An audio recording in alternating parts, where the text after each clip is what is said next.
Detask Reviews. Thank you for providing me with this book review of my book, Bosses. The framing device here is so simple. A group of friends over coffee to recap stories of the worst bosses they've ever had. But that led to the creation of real intimacy and warmth.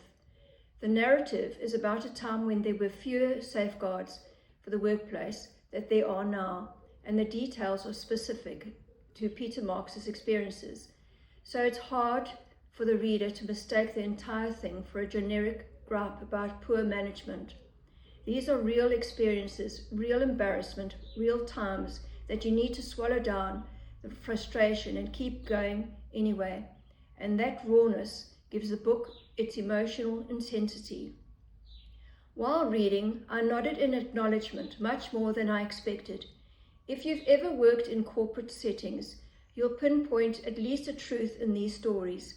The boss who takes the credit for your work, the manager who runs hot and cold, and the fear that you will never be fully appreciated for your work.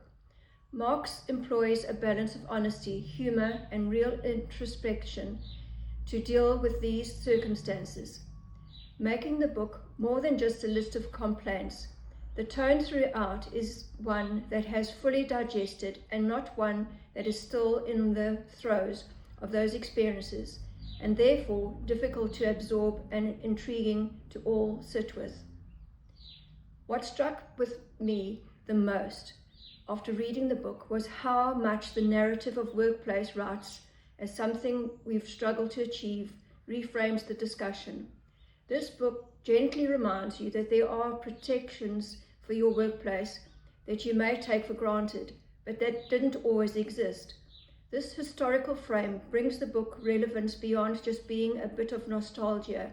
It's not really a compendium of poor boss anecdotes, and more a rallying call to the values of respectful leadership and why the lack of it costs people more than just job satisfaction. Thank you, Detask Reviews.